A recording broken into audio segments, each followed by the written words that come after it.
Assalamualaikum warahmatullahi wabarakatuh. Alhamdulillah, alhamdulillahi rabbil alamin. Assalatu wassalamu ala asrafil anbiya'i wal mursalin, Sayyidina wa maulana Muhammadin. Ashhadu an la ilaha illallahul malikul haqqul mubin, wa ashhadu anna Muhammadan abduhu wa rasuluhu was-sadiqul wa'dal amin. Allahumma salli wa sallim wa barik wa karim ahzanul nabil karim, ihdinil lazi min jamalika wa ilal lazi min jalalika wa innahu min kitabika. Wa tahirin wal mujahidina, amma ba'du, ibadullah. Bersyukur kita kepada Allah dengan mengucapkan alhamdulillahi rabbil alamin atas segala limpahan karunia rahmah dan hidayahnya, serta dengan izinnya juga kita dapat menjalankan amanahnya, beramal dan beribadah zahir batin dunia dan akhirat. Bersalam kita tidak akan pernah kita lupakan. Marilah sama-sama kita sampaikan kepada junjungan kita Nabi Allah, Nabiul Akhirul Zaman, Rasulullah Muhammad sallallahu alaihi wasallam. Atasnya kalimahnya kita kalamkan dengan membacakan Allahumma sholli ala Sayyidina Muhammad wa ala alihi Sayyidina Muhammad.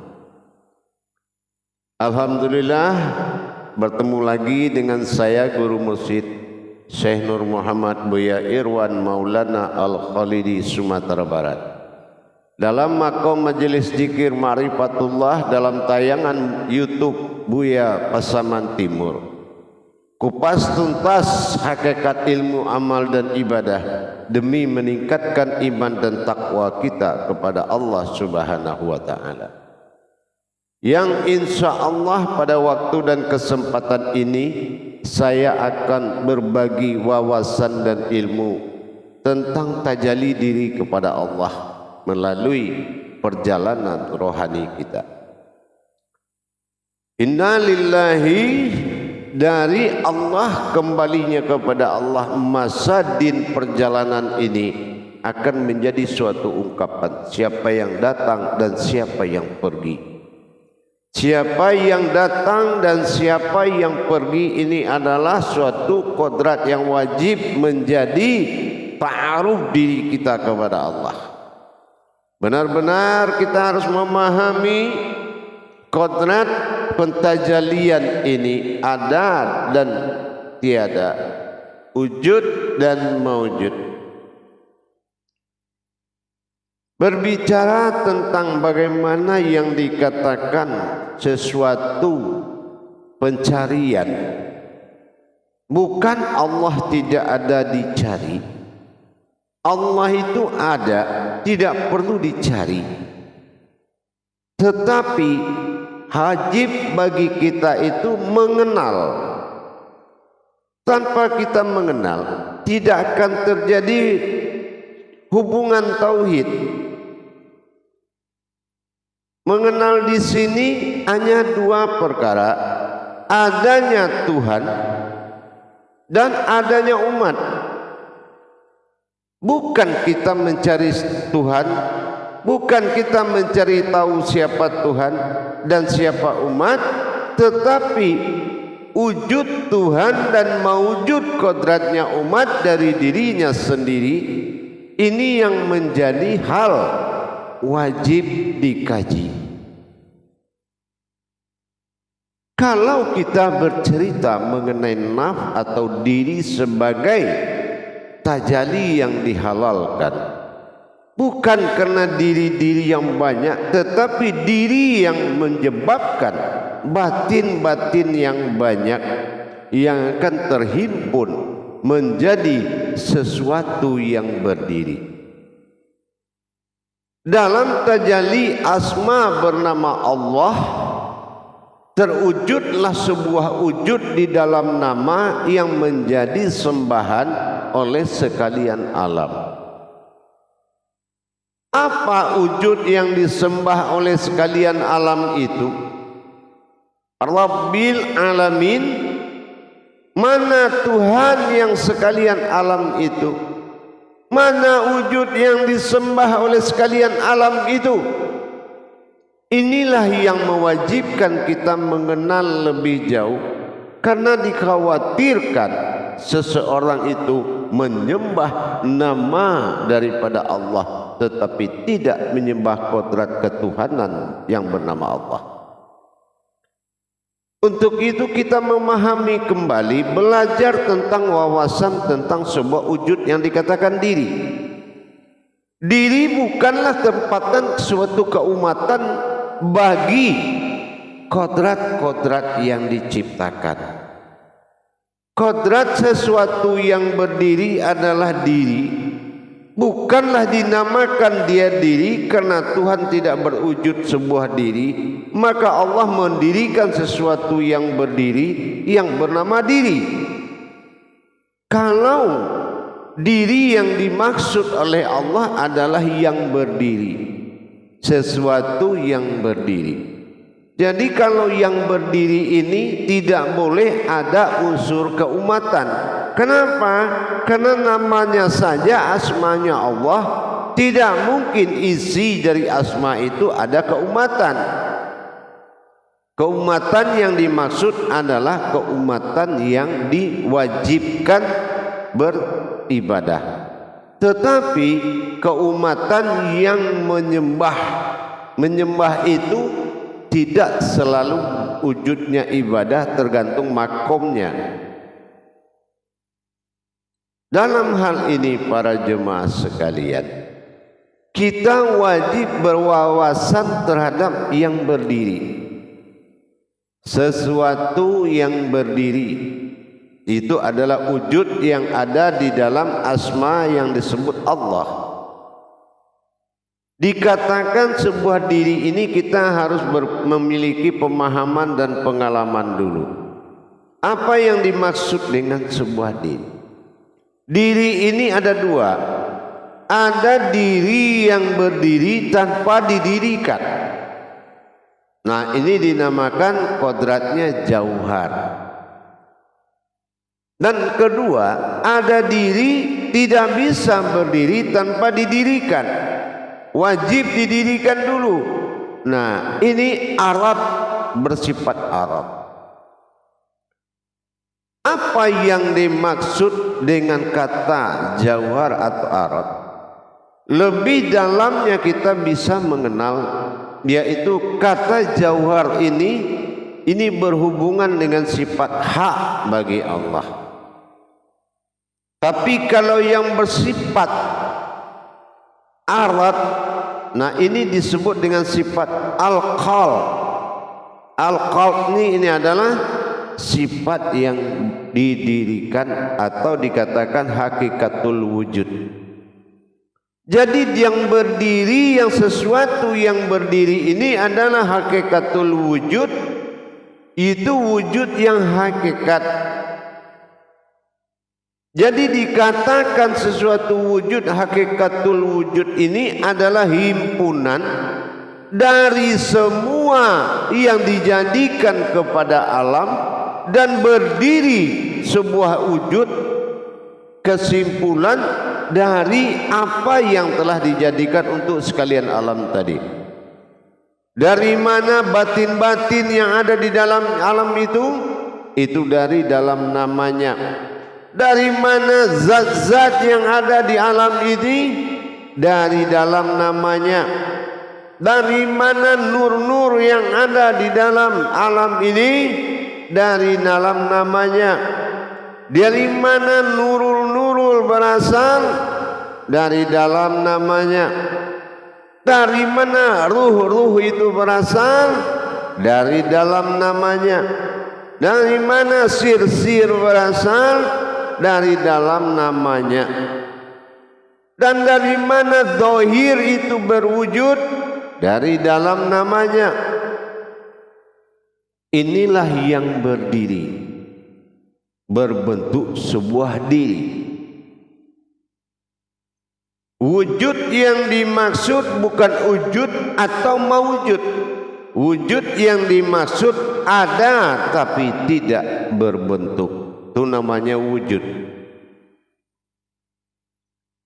Jamaah yang dirahmati Allah, kaum muslimin dan muslimat rahimakumullah. Dengan kita mengenal berdirinya sesuatu tidak bernama dan tidak dikatakan umat, itu sekodrat apa wujudnya, itu dinamakan seperti jauhar dan arwat tadi. Tetapi kalau diberikan suatu wujud kepada wujud dari wujud tadi, maka dia akan disebut dengan bahasa kodrat, tapi bukan nama. Apa yang dikatakan sebuah wujud tadi, wujudnya dan wujudnya tadi adalah sebuah kodrat. Kalau dia kelihatan, itu dinamakan ahya karajiyah. Itu kalau dia kelihatan. Kalau dia tidak kelihatan, itu dinamakan dengan ahya sabitah.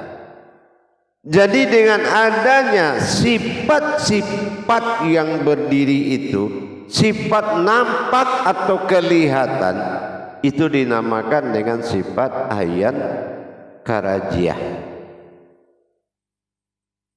Ahya karajiyah.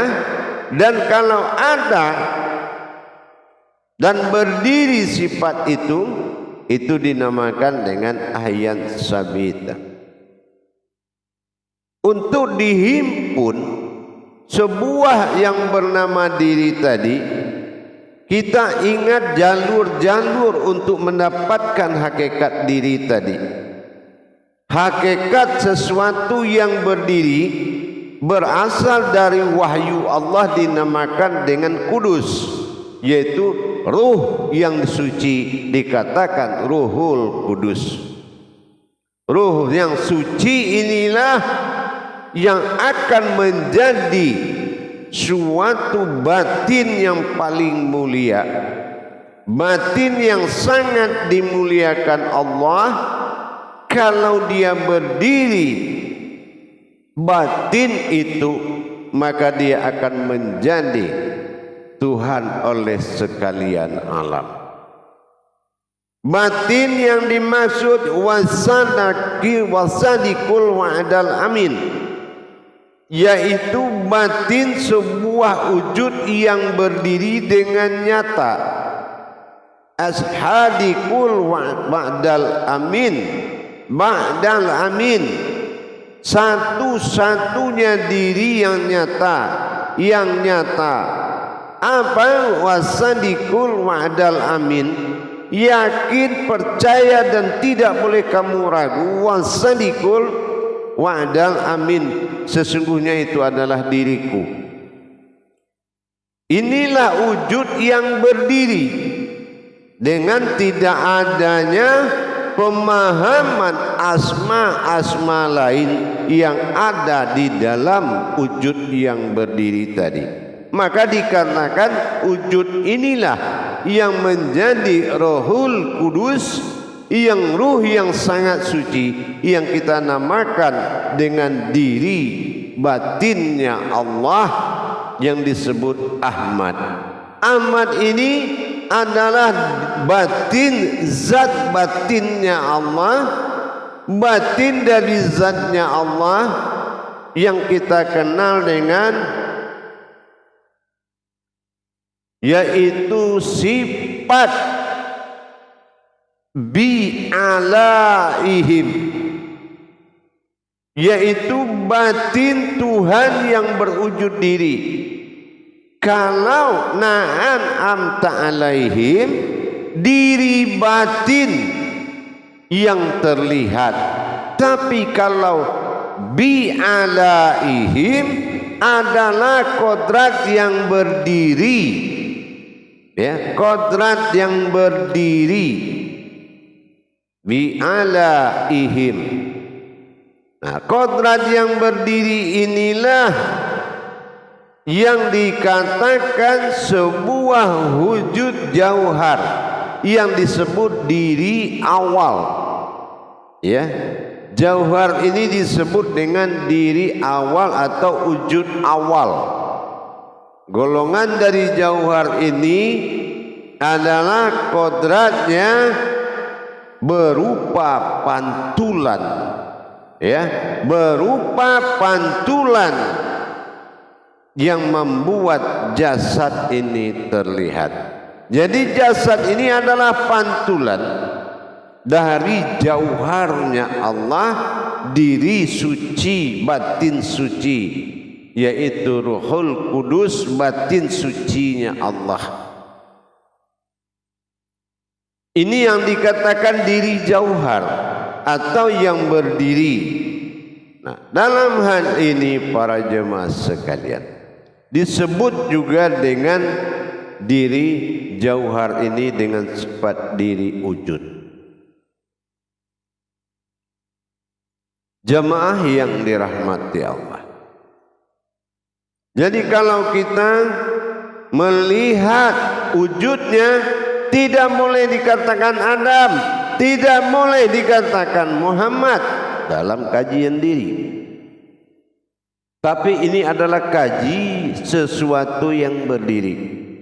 Jadi kalau kita melihat, itu dinamakan ahyan karajiah, ya, pantulan dari hakikat. Kalau kita melihat dia ada wujud pada diri, diri dalam diri dinamakan ahyan sabitah. Nah, ya, ahyan sabitah ini yang dikatakan dengan jauhar basita, ya, diri yang beribadah. Inilah yang dikatakan sesuatu yang berdiri tetapi bukan umat, karena tidak ada boleh penyebutan asma lain dari kepada suatu wujud yang berdiri tadi. Itu tidak boleh ada kata penyebutan kalam-kalam usmat.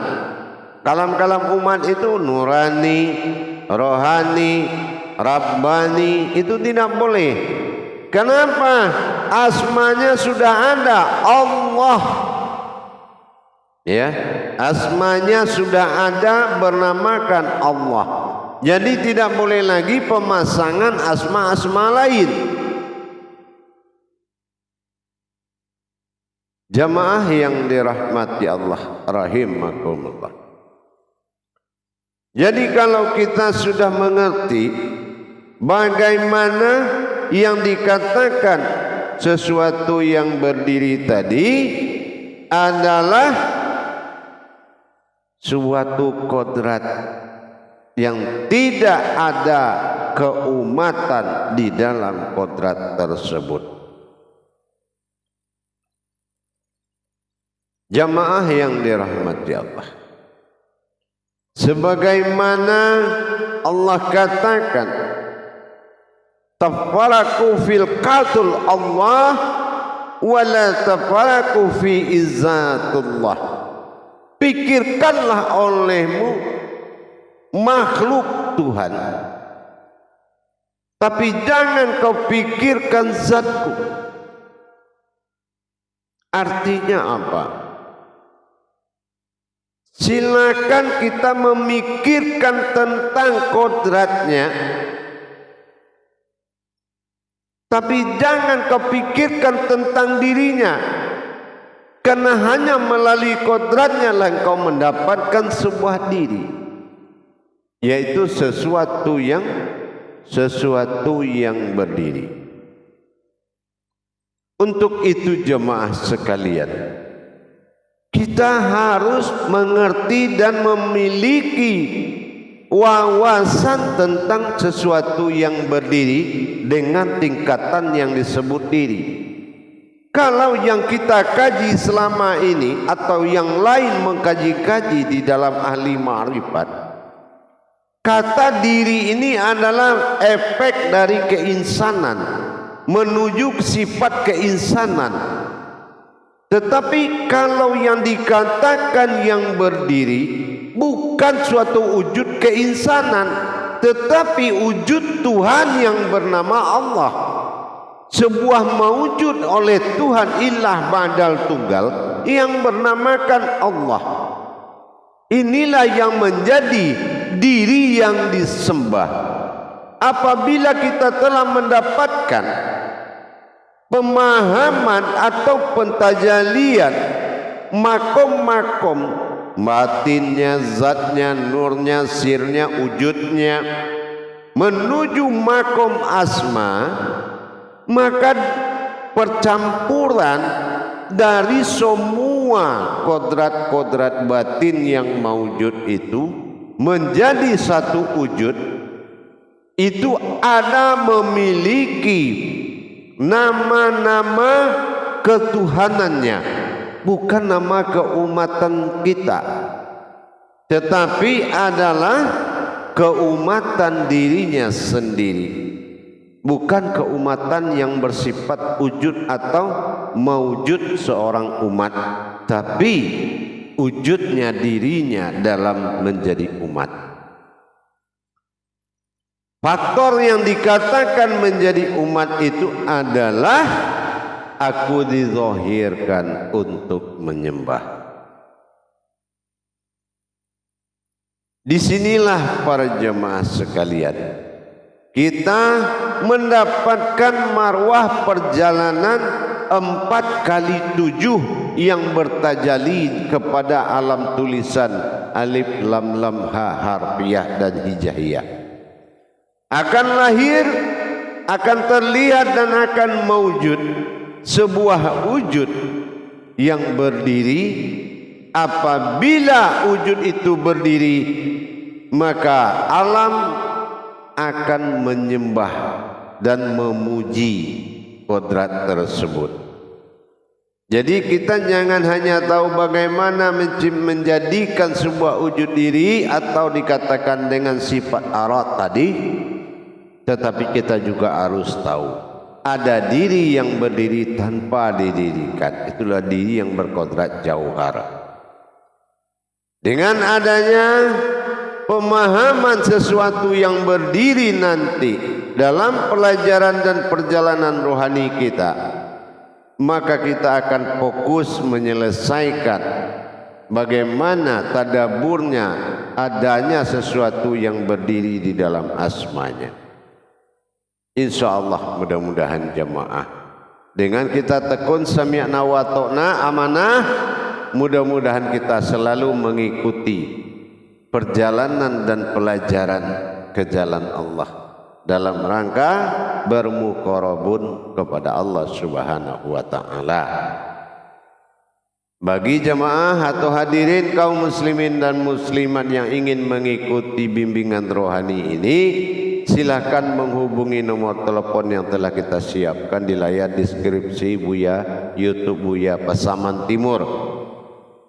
Dan insya Allah mudah-mudahan silakan menghubungi dan menjadi bimbingan seminggu sekali dalam tayangan live Zoom meeting dalam bimbingan pengajian tauhid, yang mana siapapun yang ada yang kamu puji melainkan engkau telah memuji Tuhanmu. Jadi kalau kita sudah mengerti, tentunya dengan kita memperjalankan dengan tajalinya, bukan mengagung-agungkan dan membesar-besarkan tanpa mengalami dan merasakan kenyataannya. Banyak orang yang tahu, banyak orang yang paham, tapi sedikit sekali orang yang memperjalankannya. Inilah hal yang sangat perlu menjadi perhatian, yaitu tajalli Allah. Mentajalikan kepada Allah adalah sesuatu yang nyata, yang telah ditetapkan oleh Allah. dalam syahadat ahad, menyatu langsung menjadi satu, dan tauhid tafrid tajrid berhubungan harus dengan merasakan dan mengalami, bukan bercerita dan mengagung-agungkan cerita. Barakallahu ya Karim, ya Rahman ya Rahim. InsyaAllah ketemu lagi dalam waktu dan kesempatan lain. Akhirul kalam wa billahi taufiq wal hidayah. Wassalamualaikum warahmatullahi wabarakatuh.